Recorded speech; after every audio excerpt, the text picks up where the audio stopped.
ஆண்டவரும் இரட்சகருமாகிய இயேசு கிறிஸ்துவின் விலையேறப்பட்ட நாமத்தினாலே உங்கள் அனைவரையும் அன்பின் வாழ்த்துதல்களை கூறி வரவேற்கிறோம். ஆண்டவருடைய சமூகத்தில் அமர்ந்திருக்கிற நமக்கு கர்த்தருடைய கிருபை எப்பொழுதும் தங்கியிருக்கிறது. அல்லேலூயா. We welcome you all in the most precious and matchless name of our Lord and Savior Jesus Christ. You have come to the house of God, so your Father's house you are here, and your Father is going to satisfy your soul. Amen. We are not here இங்கே ஒரு மனிதனுடைய சத்தத்தை கேட்பதற்காகவோ அல்லது ஒரு உலக பிரகாரமான காரியத்துக்காகவோ நம்ம இந்த இடத்துல வரவில்லை.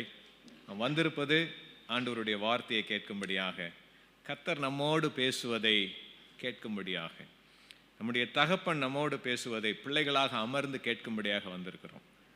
யாரை கொண்டு வேணாலும் ஆண்டவர் பேசுவார். பிள்ளையாம்கிட்ட கழுதையை கொண்டு பேசினார் இல்லையா? யாரை கொண்டு வேணாலும் கர்த்தரால் பேச முடியும். கர்த்தருடைய சமூகத்தில் காத்திருப்போம். ஒரு நிமிட கண்களை மூடி ஆண்டவர் நம்மோடு கூட பேசும்படியாக ஜெபிக்கலாம். எங்களை நேசிக்கிற நல்ல தகப்பனே, எங்கள் மத்தியில் உலாவி கொண்டிருக்கிறவரே, எங்களோடு இடைபடுகிறவரே, உம்மை துதிக்கிறோம், ஸ்தோத்திரிக்கிறோம். அப்பா, துதிகளின் மத்தியில் வாசம் செய்கிறவர் ஆண்டவரே, எங்கள் துதிகளை நீர் ஏற்றுக்கொண்டு எங்கள் மத்தியில் வாசம் செய்கிறதற்காய் ஸ்தோத்திரம். உம்மை உயர்த்துகிறோம், உம்மை போற்றி புகழ்ந்து வாழ்த்தி வரவேற்கிறோம், உம்மை ஆராதிக்கிறோம். ஆண்டவரே, எங்களோடு பேசுவீராக. உம்முடைய வார்த்தையை எங்கள் காதுகள் கேட்கும்படியாக எங்கள் செவிகளை திறந்தருள வேண்டுமாய் ஜெபிக்கிறோம். எங்கள் இருதயங்களை திறந்தருளும், எங்கள் ஆன்மீக கண்களை திறந்தருளும். உம்மை பார்க்க, உம்முடைய வார்த்தையை கேட்க, உம்மை இருதயத்திலே நாங்கள் அறிய எங்களுக்கு கிருபை தாரும். துதி கன மகிமை நீரே எடுத்துக்கொள்ளும். என் வாயின் வார்த்தைகளும் எங்கள் ஒவ்வொருவருடைய இருதயங்களின் தியானமும் தம்முடைய திரு சமூகத்திலே பிரீதியாயிருப்பதாக. ஆமேன், ஆமேன். அன்பு தேவனுடைய ஜனமே, இன்றைக்கு கூட உங்களோடு கூட பகிர்ந்து கொள்ளும்படியாக, தியானிக்கும்படியாக தெரிந்து கொண்ட வசனத்தை நீங்கள் வாசிக்க கேட்டீர்கள். 1 தெசலோனிக்கேயர் 4ஆம் அதிகாரம் 1 முதல் 8 வரை உள்ள வசனங்களை சகோதரர் வாசிக்க நாம் ஒவ்வொருவரும் கேட்டோம். கிறிஸ்துவ வாழ்வின் சாராம்சம், the core of Christian life is nothing but becoming like Jesus Christ. கிறிஸ்துவ வாழ்வின் முழு நோக்கம் அவருடைய சாயலாக அவரை போல மாறுவது. அதற்காகத்தான் அவர் நம்மை அழைத்திருக்கிறார். அதற்காகத்தான் பிதாவானவர் தம்முடைய குமாரனுடைய சாயலுக்கு ஒப்பாயிருக்கும்படியாக நம்மை முன்குறித்திருக்கிறார். ரோமர் 8:29 சொல்லுகிறபடியாக. அதற்காகத்தான் தம்முடைய ஆவியானவரை அனுப்பி அனுதினமும் அவருடைய சாயலாக நம்மை மாற்றிக்கொண்டே இருக்கிறார். 2 கொரிந்தியர் 3:18 சொல்லுகிறபடியாக. அவர் பரலோகத்தில் இருக்கிற வண்ணமாகவே நீங்களும் நானும் பூலோகத்தில் இருக்கிறோம். 1 யோவான் 4:17 சொல்லுகிறது, அவர் இருக்கிற வண்ணமாகவே நீங்களும் நானும் இருக்கிறோம். கிறிஸ்தவர்கள் என்று அழைக்கப்படுவதின் மிக உன்னதமான ஒரு காரியத்தை நீங்கள் புரிந்து கொள்ள வேண்டும். A greatest privilege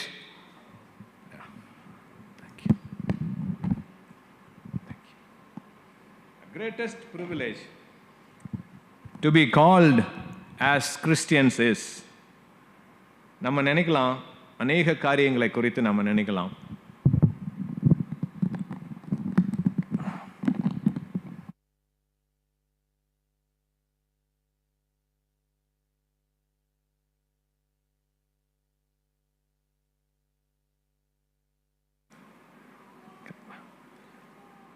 அநேகருக்கு அநேக விதமான எண்ணங்கள் இருக்கும்.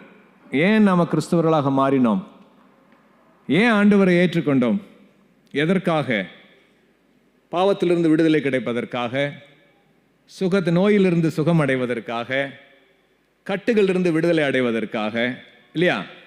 ஒவ்வொருத்தருக்கும் ஒவ்வொரு காரணம் இருந்திருக்கும். இயேசுவை ஏற்றுக்கொள்வதற்கு, நித்திய ஜீவனை பெற்றுக்கொள்ள வேண்டும், நான் புதிய வாழ்வை அடைய வேண்டும், இறைவனுடைய ராஜ்யத்திலே பங்கு பெற வேண்டும் என்று அநேக காரணங்கள் இருக்கலாம்.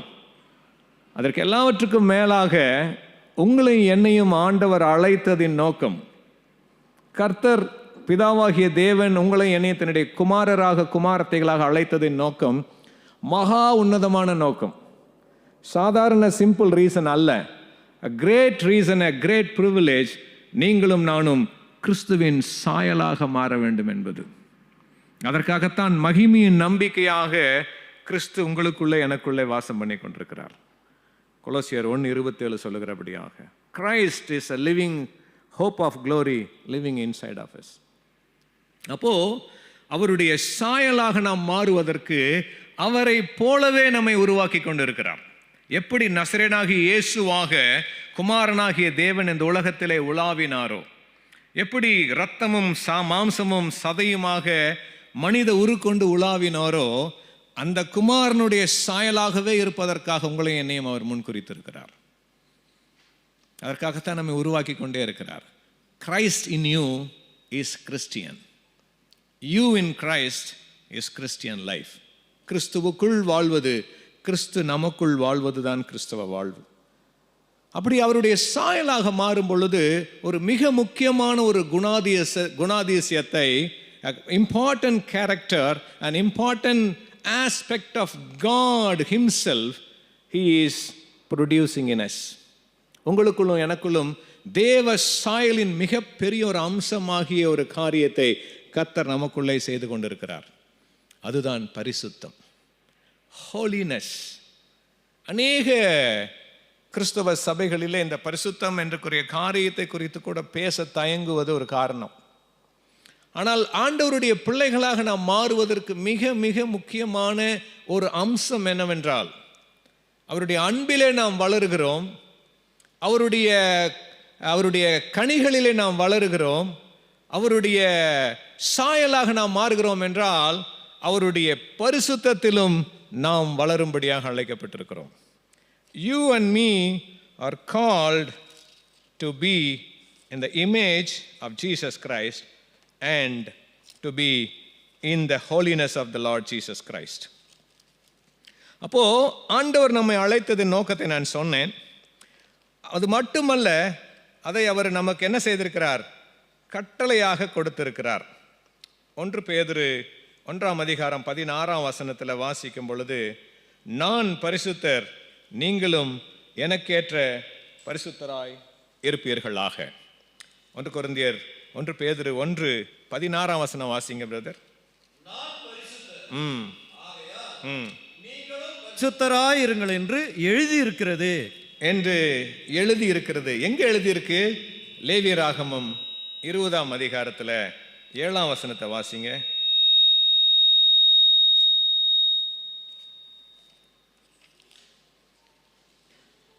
லேவியராகமம் 20:20.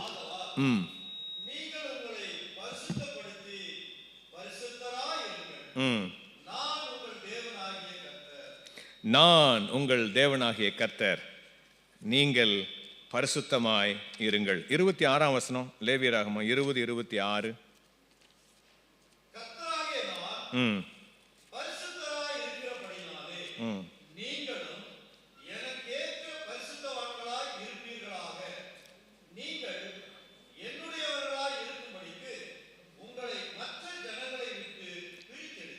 நீங்கள் என்னுடையவர்களாக இருக்கும்படியாக, so that you are called as my people, I have separated you from others. இன்னைக்கு நீங்களும் நானும் அவருடைய சமூகத்தில் அமர்ந்திருக்கிறோம். இன்றைக்கு நீங்களும் நானும் இந்த அலைன் பட்டணத்தில் கிட்டத்தட்ட 8 லட்சம் ஜனங்கள் இருக்கிறாங்க. அலைன் பிரதேசத்தில் எத்தனை பேர் ஆண்டவருடைய சமூகத்தை தேடி வந்திருக்கிறார்கள்? How many people have come to the presence of God? அவருடைய ஆலயத்தை நோடி வந்திருக்கிற எத்தனை பேர்கள்? அவரை ஏற்றுக்கொண்டவர்கள் எத்தனை பேர்கள்? அவரால் தெரிந்து கொள்ளப்பட்டவர்கள் எத்தனை பேர்கள்? பல்வேறு கலாச்சார பின்னணியிலிருந்து, பல்வேறு மத பின்னணியிலிருந்து கர்த்தர் நம்மை தெரிந்து கொண்டிருக்கிறார் ஆண்டவருடைய பிள்ளைகளாகும்படி. எதற்காக? நீங்கள் என்னுடையவர்களாக இருக்கும்படியாக நான் உங்களை மற்றவர்களை விட்டு பிரித்தெடுத்தேன். நீங்களும் நானும் பிரித்தெடுக்கப்பட்ட கூட்டம். You are a separated group of people. நீங்கள் ஆண்டவருக்கென்று வேறு பிரிக்கப்பட்ட ஜனம் என்பதை மறந்து போகக்கூடாது. We are not an ordinary people. We have been a special people separated for God himself. That is the privilege of being a Christian, being a child of God. ஆண்டவருடைய பிள்ளை என்று அழைக்கப்படுவதற்கு நீங்கள் என்னுடையவர்களாய் இருக்கும்படிக்கு, என்னுடைய ஜனங்களாய் இருக்கும்படிக்கு மற்றவர்களை விட்டு உங்களை நான் பிரித்தெடுத்தேன். God has separated you. அதனால தான் நான் பரிசுத்தராய் இருக்கிறது போல நீங்களும் எனக்கேற்ற பரிசுத்தவான்களாக இருப்பீர்களாக. It is not an option, my brother. It is not an option, my sister. It is a commandment. கர்த்தர் கட்டளையாக சொல்லுகிறார், you have to be holy because I am holy, be ye holy. நான் பரிசுத்தர், நீங்களும் பரிசுத்தராய் இருப்பீர்களாக. 1 தெசலோனிக்கேயர் 4ஆம் அதிகாரத்தில் பவுல் விதமாக சொல்லுகிறார், அன்றியும் சகோதரரே, நான் உங்களுக்கு ஆலோசனையாக சொல்லுகிறேன், கிறிஸ்து இயேசுவுக்குள் உங்களை வேண்டிக் கொண்டு புத்தி சொல்லுகிறேன். 3ஆம் வசனம் சொல்லுகிறது, நீங்கள் பரிசுத்தம் உள்ளவர்களாக வேண்டும் என்பதே தேவனுடைய சித்தமாயிருக்கிறது. பரிசுத்தம் உள்ளவர்களாக இருக்க வேண்டும் என்பதே தேவனுடைய சித்தமாயிருக்கிறது. That is the will of God for you to be holy. It is not an option, it is a commandment.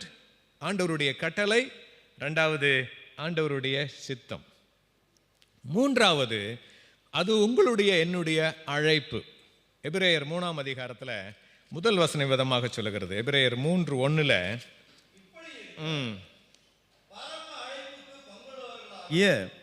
பரிசுத்த சகோதரரே, போதும், பரம அழைப்புக்கு பங்குள்ளவர்களாகிய பரிசுத்த சகோதரரே, சகோதரிகளே. பைபிள் எங்கெல்லாம் ஆண்களை குறித்து எழுதியிருக்கிற இடத்துல அந்த இடத்துல பெண்களை குறித்து தான் எழுதியிருக்கு. அதை நம்ம புரிஞ்சுக்கணும். It is for both. பரிசுத்த பரம அழைப்புக்கு பங்குள்ளவர்களாகிய பரிசுத்த சகோதரரே, சகோதரிகளே. ஓகே, நம்ம அழைக்கப்பட்ட அழைப்பு பரிசுத்த அழைப்பு, பரம அழைப்பு, தேவனுடைய அழைப்பு, உன்னத அழைப்பு, உயர்ந்த அழைப்பு. கர்த்தர் நம்மை அழைத்திருக்கிற நோக்கம் பரிசுத்தமாய் வாழ, தன்னை போல வாழும்படியாக அவர் அழைத்திருக்கிறார். ஸோ முதலாவதாக அது ஒரு கட்டளை, ரெண்டாவது என்ன? முதலாவதாக அது ஒரு கட்டளை, ரெண்டாவதாக அவருடைய சித்தம், that is the will of God.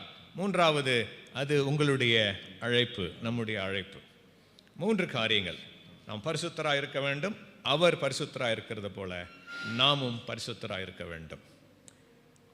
எதில் பரிசுத்தமாக இருக்க வேண்டும்? How we have to be holy, and I will tell you how we can be holy.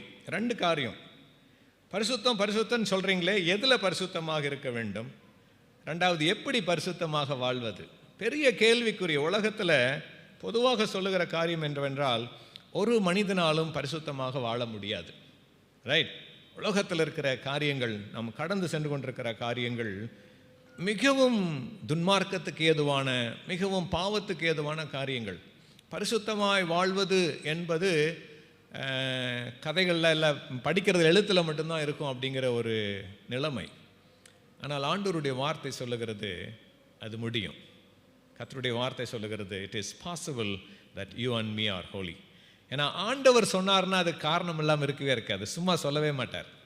அவரால் செய்ய முடியாததை கர்த்தர் சொல்லவே மாட்டார். அவர் சொல்லியும் செய்யாதிருப்பாரோ, அவர் வசனித்தும் நிறைவேற்றாதிருப்பாரோ. When God says that it is possible that we can be holy. எதில் எப்படி நம்ம பார்க்க போகிறோம் இப்போ. ஆண்டவருடைய வார்த்தை சொல்லுகிறது 1 தெசலோனிக்கேயர், இதே 1 தெசலோனிக்கேயரில் 5ஆம் அதிகாரத்தில் 23ஆம் வசனம் விதமாக சொல்லுகிறது. 23ஆம் வசனத்தோட பிற்பகுதி, உங்கள் ஆவி, ஆத்துமா, சரீரம் முழுவதும் நம்முடைய கர்த்தராகிய இயேசு கிறிஸ்து வரும் பொழுது குற்றமற்றதாக இருக்கும்படி காக்கப்படுவதாக. 3, மனிதன் முக்கூற்றுத்தன்மை. we are trichotomous being, we are triune beings. ஆண்டவர் எப்படி பரிசுத்த பிதா, குமாரன், பரிசுத்த ஆவியானவராக செயலாற்றுகிறாரோ, நீங்களும் நானும் அவருடைய சாயலாக, அவருடைய ரூபத்தின்படி படைக்கப்பட்டவர்கள். in his image and according to his likeness.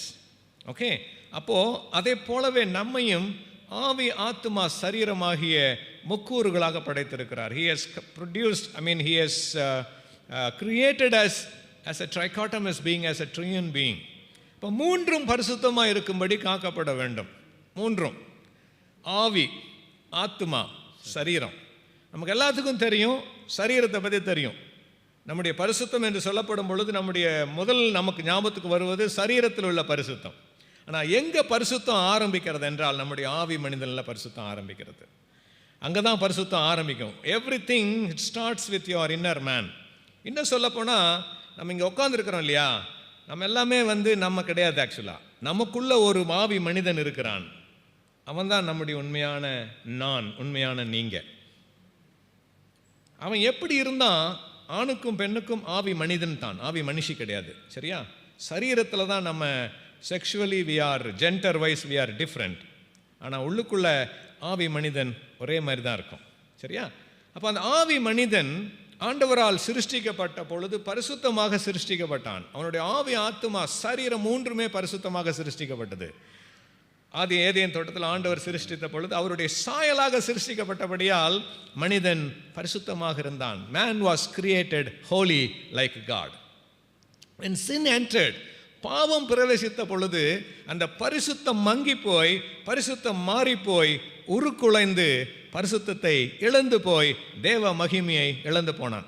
ரோமர் 3:23 சொல்கிற, நம்ம எல்லாரும் பாவம் செய்து ஏகமாய் தேவ மகிமையற்றவர்கள். All sinned and fell short of God's glory.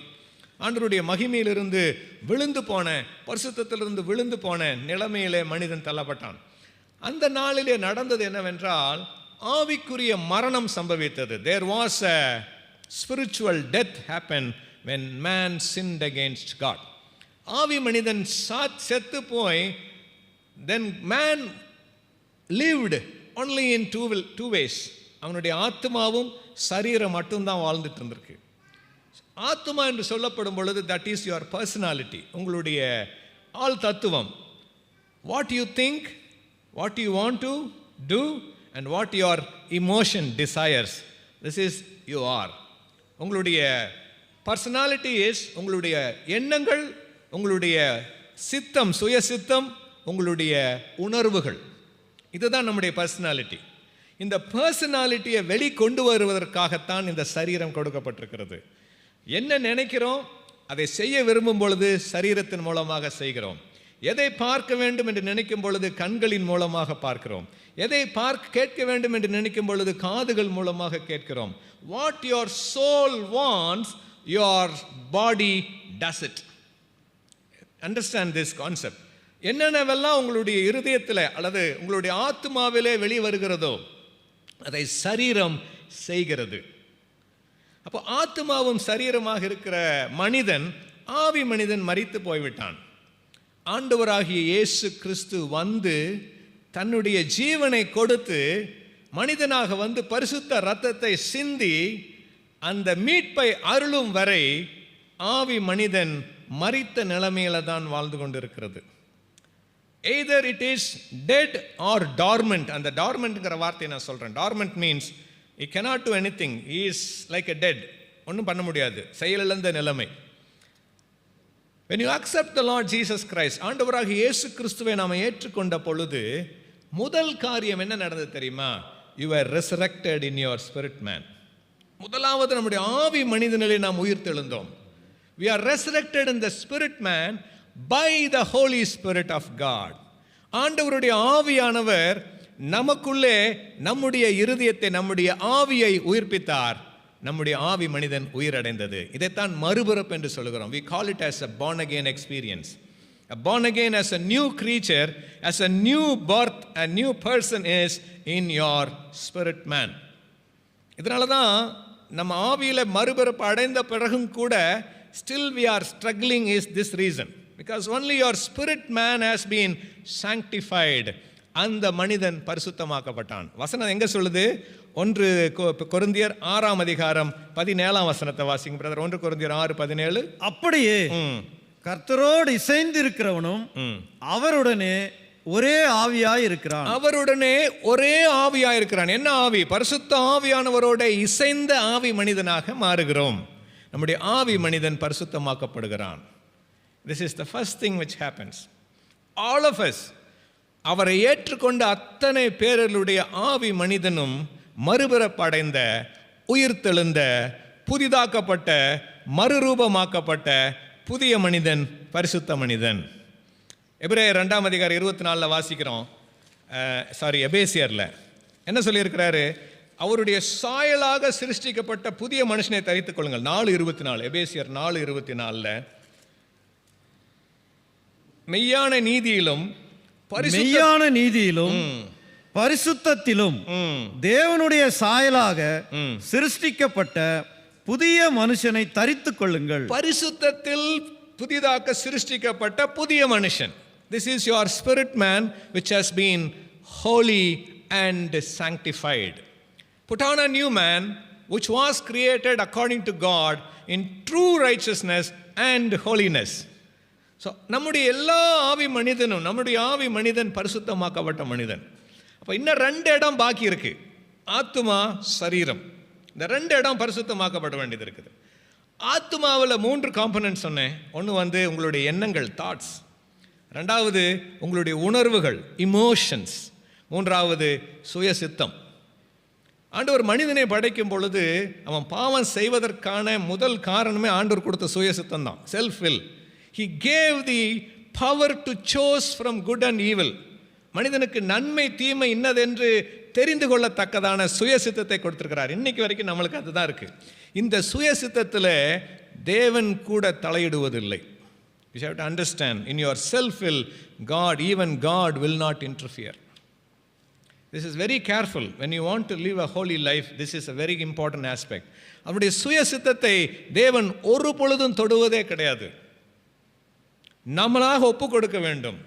நம்முடைய இமோஷன்ஸ், நம்முடைய எண்ணங்கள். ரோமர் 12ஆம் அதிகாரம் 2ஆம் வசனம் சொல்லுகிறது, வாசிங்க. உங்கள் மனம் புதிதாகிறதுனாலே நீங்கள் மறுரூபமாகுங்கள்.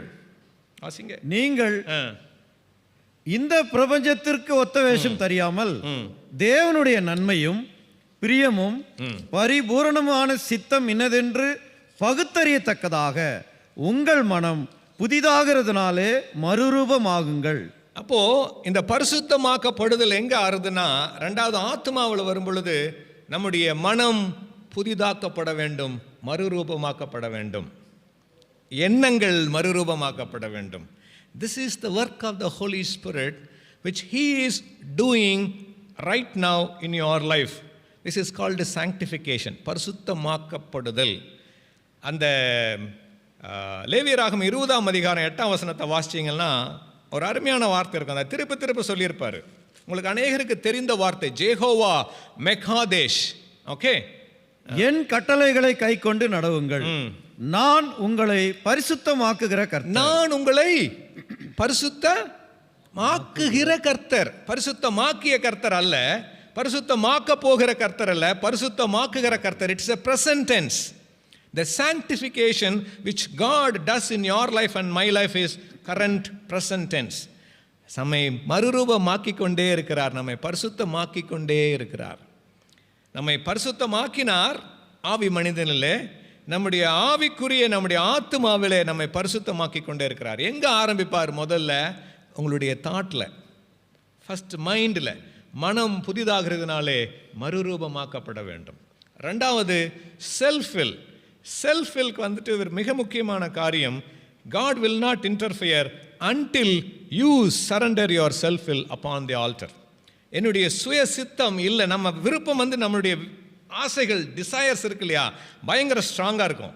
இன்னதான் நான் நினைக்கிறதா நடந்தே ஆகணும், நான் விருப்பப்படுறதா எனக்கு கிடைச்சே ஆகணும், இதுதான் அப்படின்ட்டு நான் நிற்கிறோம் இல்லையா, அது நம்முடைய self-will. Self-will is a very good thing God has given to mankind for the development. உலகம் இப்படி வளருவதற்கு, உலக மனிதன் இவ்வளவு தூரம் அதிகமாக பெருகுவதற்கு, ஞானம் வளருவதற்கு அந்த செல்ஃபில் தான் காரணம். என்னால் முடியும், நம்மளால் முடியும், நம்மளால் செய்ய முடியும், ஓட முடியும் அப்படின்னு அவன் சொல்கிறதுனால தான் மராத்தான் ஓடி ஜெயிக்கிறாங்க. ரைட்? அதற்காகத்தான் அவர்கள் பயிற்சி எடுக்கிறார்கள். இந்த செல்ஃபில் to make it as a holy, it has to be surrender to the will of God. ஆண்டவருடைய சித்தத்துக்கு ஒப்பு கொடுக்கப்பட வேண்டும். 3வது பெரிய விஷயம் என்னென்னா இமோஷன்ஸ். இருக்கிறதுலையே the worst part of our personality is emotions. உணர்வுகள் கூட ஒரு ஸ்டேஜில் அடங்கிடும். செல்ஃப் வில் கூட ஒரு ஏஜ்லாம் தாண்டிச்சுன்னா என்னவோ நடந்துட்டு போகுதுன்ட்டு அடங்கிடும். உணர்வுகள் மட்டும் சாகர வரைக்கும் அடங்காது. கோபம், அன்பு, பாசம், இச்சை எல்லாமே உணர்வுகளில் வர்றது, இமோஷன்ஸில் வர்றது. Very difficult part of our being is the emotions. இந்த இமோஷன்ஸ் ஹவ் இட் இஸ் அப்படின்னா, உங்கள் மனம் மறுரூபமாகிற பொழுது உங்களுடைய சிந்தை, கிறிஸ்துவின் சிந்தை நமக்குள்ளே உண்டாகிறது. The mind of Christ. 1 கொரிந்தியர் 2ஆம் அதிகாரம் கடைசி வசனத்தில் கிறிஸ்துவின் சிந்தையை அறிந்தவன் யார் அப்படின்னு எழுதியிருக்கோம். எங்களுக்கோ கிறிஸ்துவின் சிந்தை உண்டாயிருக்கிறது. We have the mind of Christ. அந்த மைண்ட் ஆஃப் கிரைஸ்ட் வரும் பொழுது நம்முடைய எண்ணங்கள், நம்முடைய உணர்வுகளை நாம் ஆண்டவருக்கு அர்ப்பணிக்கிறோம். நம்முடைய உணர்வுகள் கிறிஸ்துவின் உணர்வுகளாக மாறுகிறது. அவர் emotions became the emotions of Christ himself. அவருடைய பாரங்கள் நம்முடைய பாரங்களாக மாறுகிறது. அவருடைய அன்பு நம்முடைய அன்பாக மாறுகிறது. நான் ஒரு வாட்டி உங்களுக்கு முதல்ல சொல்லியிருக்கிறேன், மனித இயல்பில் ஒருத்தரை கூட நம்மளால் நேசிக்க முடியாது. விழுந்து போன மனித இயல்பில் சாதாரணமாகவே நேசிக்க முடியாது. அப்புறம் எங்கிருந்து பகைவனை நேசிக்கிறது? எப்படி ஒரு கண்ணத்தில் அரைஞ்சா மறு கண்ணத்தை திருப்பி காட்டுறது? Not at all possible. It is God who does through you. It is God who loves through every one of us. நமக்குள்ளே வாசம் செய்து நம் மூலமாக அவர் நேசிக்கிறார். நம் மூலமாக நம்முடைய உணர்வுகளை ஒப்புக் கொடுக்கும் பொழுது, அந்த மனிதனை மன்னிக்க எனக்கு கிருபை தாரும், அவரை நேசிக்க எனக்கு கிருபை தாரும், இந்த சகோதரியின் மேல இருக்கிற கசப்பை எடுத்து போட கிருபை தாரும் என்று அவரிடத்தில் அர்ப்பணிக்கும் பொழுது ஆண்டவர் என்ன செய்கிறார்? நம்முடைய உணர்வுகளை தன்னுடைய ஆளுகைக்குள்ளாய் கொண்டு வந்து தன்னுடைய உணர்வுகளை நமக்கு அளிக்கிறார். God's emotions becomes our emotions. What God desires, you start desiring. What God wants to do, you want to do. அவர் நேசிக்கிற, அவர் சிநேகிக்கிற பரிசுத்தம் என்று மல்கியா 2ஆம் அதிகாரத்தில் 13ஆம் வசனத்தில் சொல்லப்பட்டிருக்கிறது. 13:10. தேவன் சிநேகிக்கிற பரிசுத்தம். One of the thing which God loves is the holiness. சரியா? I'll tell you where it is. கர்த்தர் சிநேகிக்கிற பரிசுத்தத்தை யூதா ஜனங்கள் பரிசுத்த குலைச்சலாக்கி. கர்த்தர் சிநேகிக்கிற பரிசுத்தத்தை யூதா ஜனங்கள் பரிசுத்த குலைச்சலாக்கினார்கள். ஹல்லேலூயா. ஆண்டவர் சிநேகிக்கிற பரிசுத்தம். அவர் எதை சிநேகிக்கிறாரோ நம்மையும் அதையே சிநேகிக்கும்படியாக நம்முடைய உணர்வுகளை அவருக்கு ஒப்பு கொடுக்க வேண்டும். ஆத்துமாவில் பரிசுத்தம். 3வது சரீரத்தில் பரிசுத்தம். இந்த சரீரத்தில் பரிசுத்தத்தை பற்றித்தான் வெளிப்படையாக நிறைய இடங்களில் சொல்லப்பட்டிருக்கும். இன்னைக்கு நம்ம வாசிக்க கேட்ட 1 தெசலோனிக்கேயரில், 1 கொரிந்தியர் 15ஆம் அதிகாரத்தில், 1 கொரிந்தியர் 6, அநேக வசனங்களை நீங்கள் வாசிக்கும் பொழுது இந்த சரீரத்திலே பரிசுத்தத்தை குறித்து வேதம் சொல்லியிருக்கும். கண்களிலே பரிசுத்தம். சரீரம்னா கண்ணு இல்லையா? கண்ணு, கை, கால் எல்லாமே. எண்ணங்களின் வெளிப்பாடு தான் நம்முடைய செயல்கள். Watch your thoughts, your thoughts will become action. Watch your actions become your character. Watch your character will become a destiny.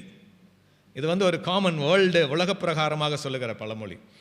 Everything which your soul desires, your body responds to that. சரீரம் அதற்கு என்ன செய்யும்? ஒப்பு கொடுக்கும். இதுதான் மாம்சத்துக்கும் ஆவிக்கும் விரோதமான போராட்டம். ஆவி எதை ஆட்கொள்ளுகிறதோ அது வளர்ந்துக்கும். ஆத்துமா எதற்கு கீழ்ப்படுகிறதோ அது ஸ்ட்ராங் ஆகிடும். உங்களுடைய எண்ணங்களும் செயல்களும், உங்களுடைய உணர்வுகளும், சுய சித்தங்களும் ஆவி மனிதனுக்கு ஒப்புக் கொடுக்கப்படும் பொழுது, பரிசுத்த ஆவியானவருக்கு ஒப்புக் கொடுக்கப்படும் பொழுது உங்களுடைய சரீரம் ஆட்டோமேட்டிக் என்ன பண்ணிடும்? இதை கீழ்ப்படிய ஆரம்பிச்சிடும். ஆவிக்கு கீழ்ப்படியாமல், ஆவியானவருக்கு கீழ்ப்படியாமல் சரீரத்துக்கு, மாம்சத்துக்கு நாம் ஒப்புக் கொடுக்கும் பொழுது, என்னுடைய பாடிஸை நினச்சிதான் நான் பண்ணுவேன், எங்கே போக இருப்பட்டதான் போவேன்னு செய்யும் பொழுது ஆத்மா என்ன பண்ணிடும்? ஆட்டோமேட்டிக்காக அதுக்கேற்ற மாதிரி சிந்திக்க ஆரம்பிச்சிடும். It is join together. பயங்கர பார்ட்னர்ஷிப். ஆக்சுவலாக நம்முடைய உள்ளுக்குள்ள மனுஷனுக்குள்ள போராட்டம் வர்றது இதுதான் காரணம். ரோமர் 7ஆம் அதிகாரத்தில் வாசிக்கிறோம் இல்லையா? நான் நன்மை செய்ய வேண்டும் என்று விரும்புகிறேன், ஆனால் நன்மை செய்கிற விருப்பம் என்கிட்ட இருக்கு, ஆனால் என்னால் செய்ய முடியல. நான் இதை பண்ணக்கூடாதுன்னு நினைக்கிறேன், ஆனால் அதையே நான் பண்ணுறேன். இதை பண்ணணும்னு நினைக்கிறேன், என்னால் பண்ண முடியல. இந்த போராட்டம் உங்களுக்கும் எனக்கும் தான். ரட்சிக்கப்பட்ட தேவ பிள்ளைகளுக்கு மட்டும்தான். ஏன் தெரியுமா? உங்களுக்கும் எனக்கும் தான் 2 நேச்சர் இருக்கு. Still we are living in the flesh. சரீரத்தில் வாசம் பண்ணுகிறோம், ஆனால் உள்ளான மனிதன் மாற்றப்பட்டிருக்கிறான். ரட்சிக்கப்படாதவர்களுக்கு, ஆண்டவரை ஏற்றுக்கொள்ளாதவர்களுக்கு ஒரே ஒரு நேச்சர் தான், ஃப்ளஷ் நேச்சர். மாம்சத்துக்குரிய சரீரம், மாம்சத்துக்குரியது தான். அவங்களுக்கு அந்த இதே வராது. உங்களுடைய உள்ளான மனிதன் becomes, he is very fine tuned and active and alive, so you have this fight. அப்போ எது மேற்கொள்ளுகிறதோ, ஆவி மேற்கொள்ளும் பொழுது சரீரம் தாழ்ந்து போகும், மாம்சம் மேற்கொள்ளும் பொழுது ஆவி மனிதன் பலவீனம் அடைகிறான். சரியா? இப்போ இந்த ஆத்மாவை வைத்து தான் நம்முடைய கண்களிலும் நம்முடைய கைகளிலும் நடக்கைகளும் பரிசுத்தம் காணப்படுகிறது. ஆண்டவருடைய வார்த்தை சொல்லுகிறது, கண்களிலே பரிசுத்தம். யோபு 31ஆம் அதிகாரத்தில் ஒரு வசனம் இருக்கும். என் கண்களோட உடன்படிக்கை பண்ணின நான் ஒரு கன்னிகையின் மேலே நினைவாயிருப்பது எப்படி? நினைவும் கண்ணோட பார்வையும் ஒன்னோட ஒன்று ஜாயிண்ட் ஆயிக்குது. இங்கே நினைப்பு வருது, அங்கே பார்க்குறான்.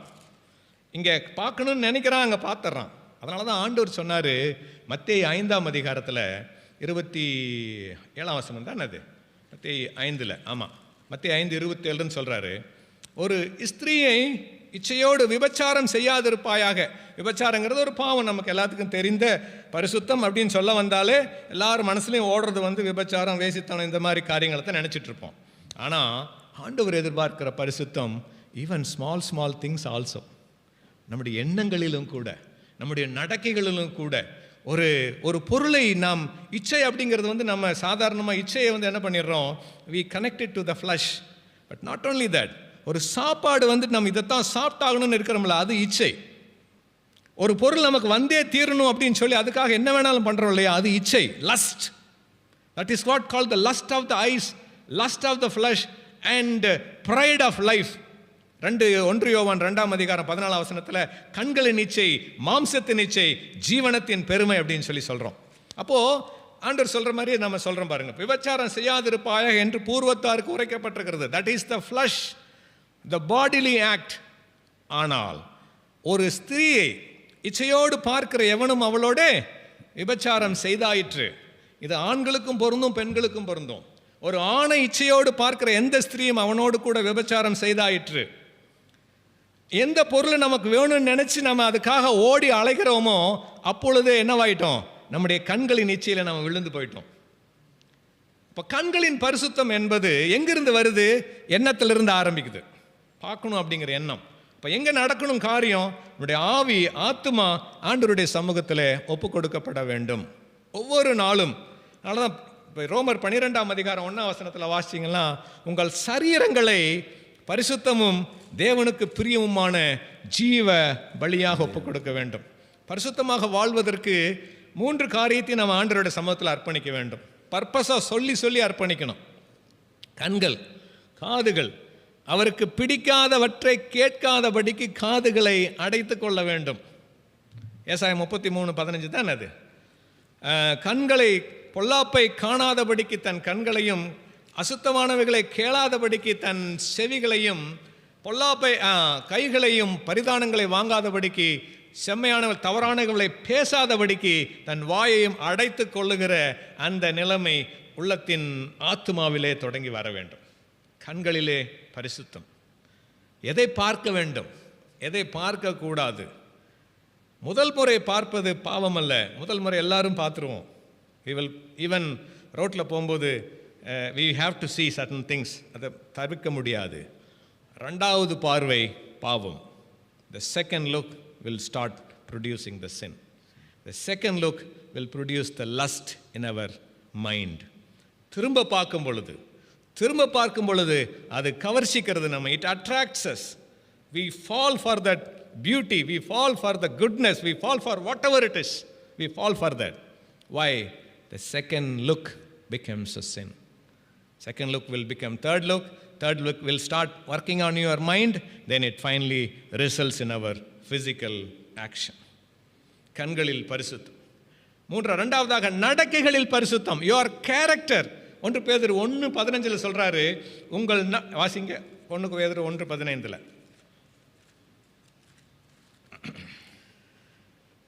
உங்களை அழைத்தவர் பரிசுத்தராய் இருக்கிறது போல நீங்களும் உங்கள் நடக்கைகள் எல்லாவற்றிலேயும் பரிசுத்தராய் இருங்கள். நடக்கைகள் எல்லாவற்றிலும் பரிசுத்தராய் இருக்க வேண்டும்.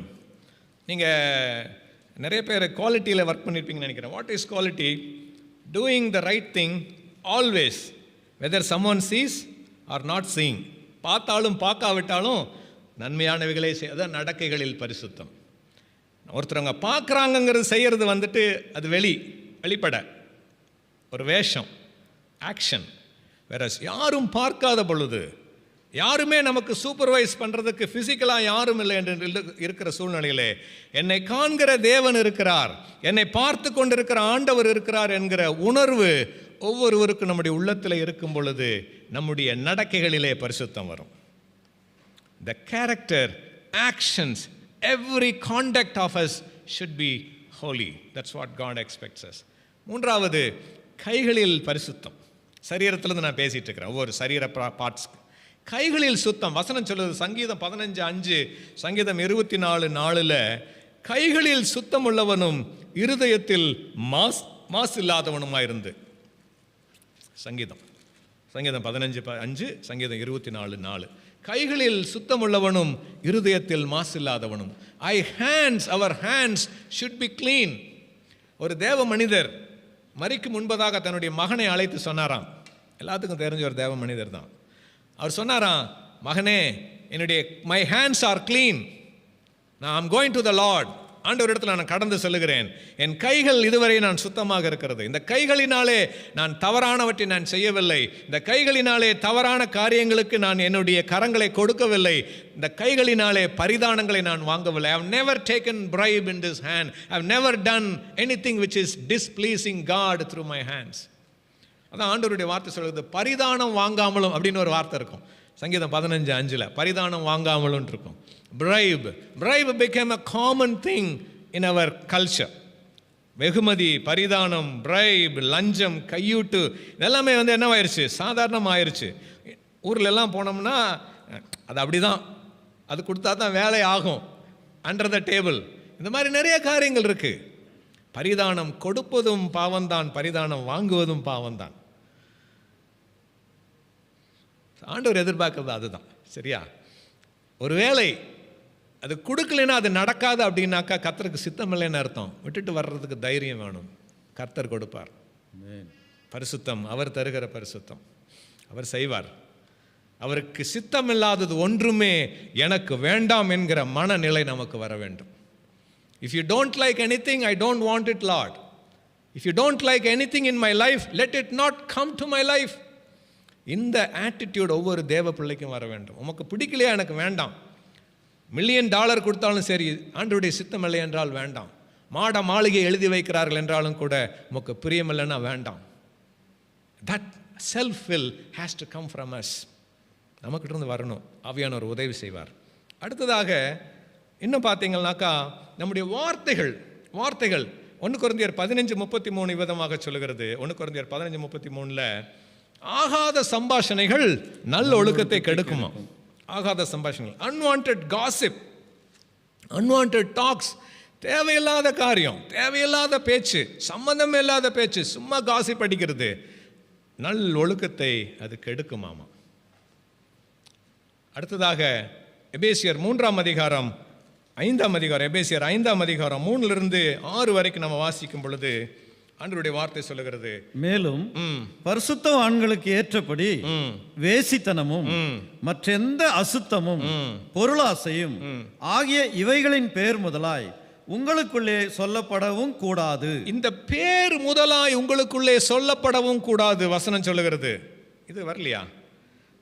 Even the word, the name of இந்த காரியங்கள், பொருளாசை, அசுத்தம், வேசித்தனம், பரிசுத்தவான்களுக்கு மத்தியிலே பேர் கூட எடுக்கக்கூடாது.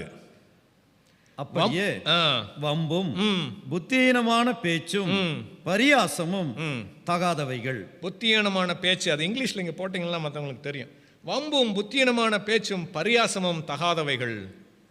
ஸ்தோத்திரம் செய்தலே தகும். ஸ்தோத்திரம் செய்தலே தகும்.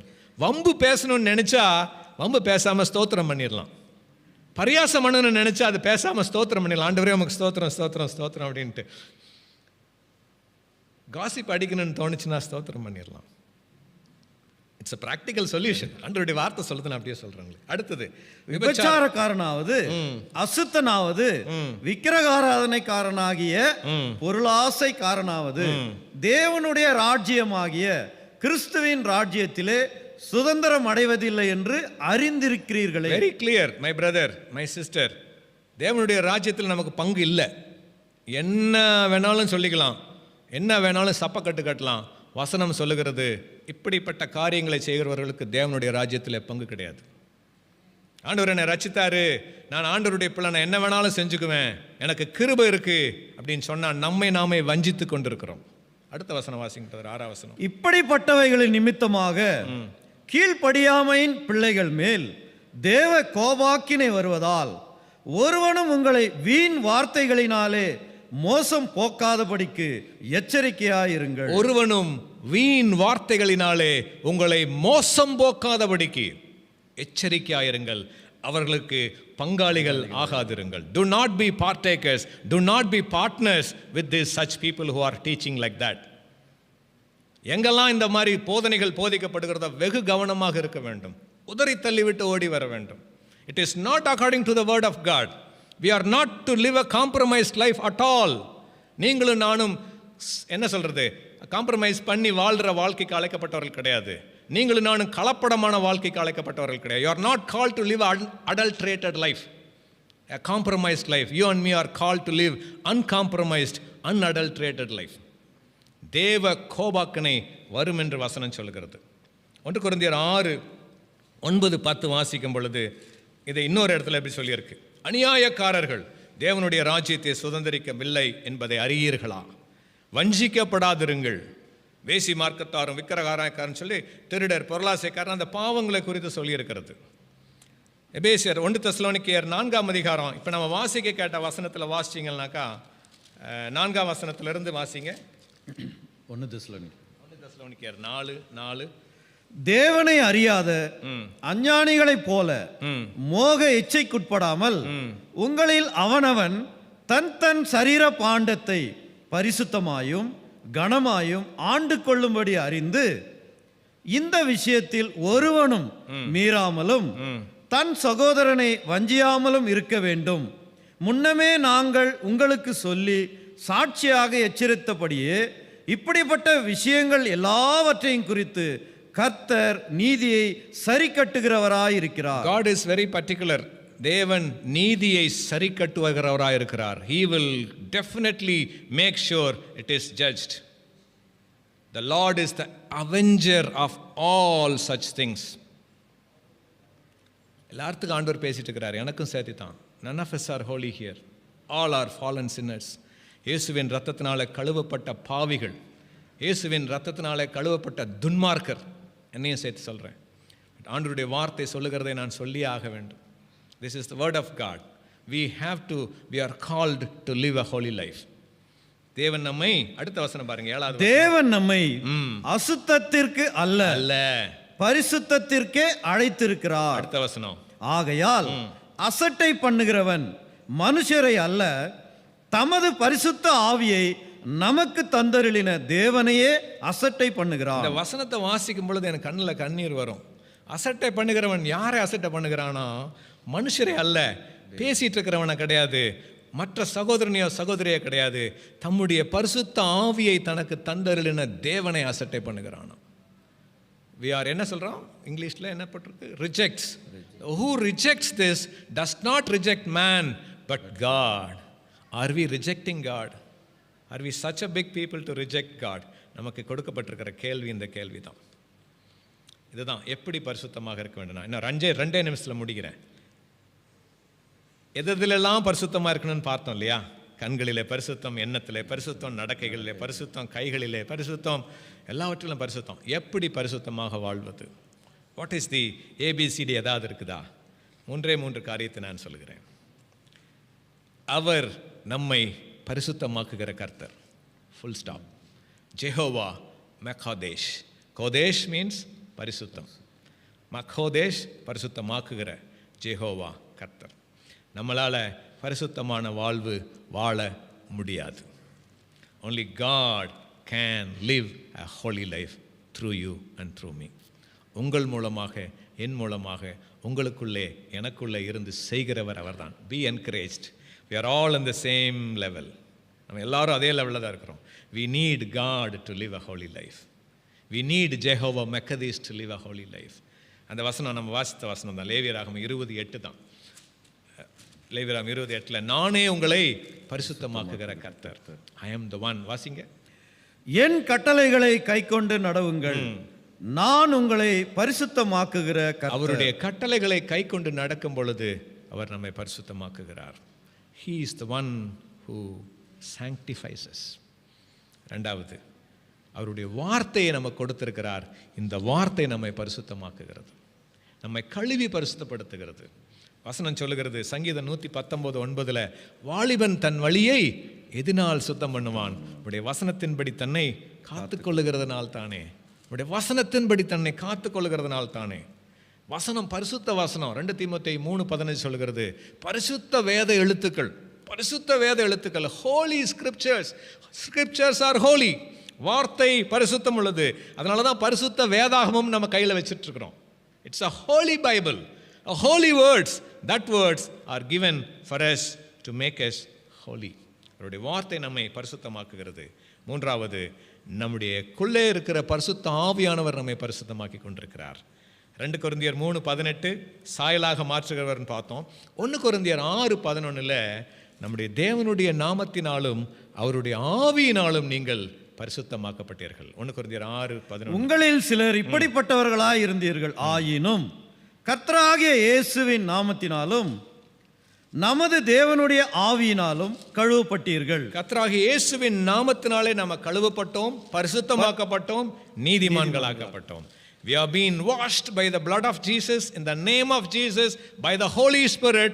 We are sanctified by the very same Spirit, and we are justified by the very same Spirit. 3 மகத்தான காரியங்கள் நமக்கு கொடுக்கப்பட்டிருக்கு. 1, நமக்குள்ளே வாசம் பண்ணுகிற பரிசுத்த ஆவியானவர். 2வது, நம்முடைய கரங்களிலே கொடுக்கப்பட்ட வேத வசனம். எபேசியர் 5:26 வாசிச்சிங்கன்னா தண்ணீர் முழுக்கினாலே கழுவுகிற மாதிரி நம்முடைய வசனத்தை கொண்டு நம்மை பரிசுத்தமாக்கி கொண்டிருக்கிறார். More you read the word of God, more the holiness will be created in us. More you meditate on the word of God. வாசிங்க பிரதர். தாம் அதை திருவசனத்தை கொண்டு தண்ணீர் முழுக்கினால் சுத்திகரித்து. போதும். தண்ணீர் முழுக்கினாலே சுத்திகரிப்பது எப்படி? திருவசனத்தை கொண்டு. நான் முடிக்கிறேன். கடைசியாக நம்முடைய ஆண்டவராகிய இயேசு கிறிஸ்து தந்த ஒரு எச்சரிக்கையை கூறி நான் வெளிப்படுத்தின விசேஷம் 22:11-12. வெளிப்படுத்தல், ரெவலேஷன் சாப்டர் 22 verses 11 and 12. அநியாயம் செய்கிறவன் இன்னும் அநியாயம் செய்யட்டும், அசுத்தமாய் இருக்கிறவன் இன்னும் அசுத்தமாய் இருக்கட்டும், நீதியுள்ளவன் இன்னும் நீதி செய்யட்டும், பரிசுத்தம் உள்ளவன் இன்னும் பரிசுத்தமாகட்டும். இதோ சீக்கிரமாய் வருகிறேன், அவனவனுடைய கிரியைகளின்படி அவனவனுக்கு நான் அளிக்கும் பலன் என்னோடே கூட வருகிறது. இது யார் சொல்லியிருக்கிறா? உங்கள் இரட்சகர், என்னுடைய இரட்சகர் இயேசு கிறிஸ்துவே சொல்லியிருக்கிறார். அநியாயம் செய்கிறவன் செய்யட்டும். ஒரு லெவலுக்கு மேலே அவர் ஒன்றும் பண்ண மாட்டார். அநியாயம் பண்ணுறியா பண்ணிக்கோ, அநீதி பண்ணுறியா பண்ணிக்கோ, சுத்தமாக இருக்கணும்னு விரும்புகிறியா சுத்தமாக இருந்துக்கோ, பரிசுத்தம் உள்ளவன் இன்னும் பரிசுத்தமாகட்டும், நான் வருகிறேன், அவனவனுக்கு நான் அளிக்கும் பலன் என்னுடனே கூட வருகிறது. ஒரு நாள் வரும். We all have to stand before the throne of God. We all have to give an answer. நம்முடைய சரீரத்தில் செய்த அத்தனை காரியங்களுக்கு, நன்மை காணாலும் தீமை காணாலும், அவருக்கு கணக்கு ஒப்புவித்தே ஆக வேண்டும். 2 கொரிந்தியர் 5:17 நினைக்கிறேன். கணக்கு ஒப்புவித்தே ஆக வேண்டும். We have to stand before the judgment seat of Christ. சொல்லியே ஆகணும். ஸோ அப்படியாக அவர் சொல்லிட்டாரு, பரிசுத்தம் உள்ளவன் இன்னும் பரிசுத்தமாகட்டும். அவர் வருகிறார், சீக்கிரமாய் வருகிறார். அவர் அளிக்கும் பலன் அவரோட கூட வருகிறது. கர்த்தர் உங்களை ஆசீர்வதிப்பாராக. நம்ம இன்னுமாய் அவர் பரிசுத்தப்படுத்தி பாதுகாத்து கொள்வாராக. ஆண்டவருக்கு ஒப்பு கொடுங்க. ஆண்டவருடைய வசனத்துக்கு ஒவ்வொரு நாளும் ஒப்பு கொடுங்க. Let it allow the word of God to wash you. Submit and surrender to the Holy Spirit. Let him clean and sanctify and holiness. Let him produce it. Allow the Jehovah Mekadesh to have a rule in your life. நம்முடைய வாழ்விலே ஆளுகை செய்யும்படியாக யெகோவா மெக்காதேசை பரிசுத்தமாக்குகிற கர்த்தருக்கு ஒப்பு கொடுங்கள். நம்மை பரிசுத்தமாக்குவார், பரிசுத்தமாய் பாதுகாத்து கொள்ளுவார். உங்களை அழைத்தவர் உண்மையுள்ளவர், அவர் அப்படியே செய்வார். 1 தெசலோனிக்கேயர் 5:24 சொல்லுகிறது, உங்கள் ஆவி ஆத்துமா சரீரம் கர்த்தருடைய வருகை மட்டும் குற்றமற்றதாக இருக்கும்படி பரிசுத்தமாய் காக்கப்படுவதாக. உங்களை அழைத்தவர் உண்மையுள்ளவர், அவர் அப்படியே செய்வார். God bless you. Thank you.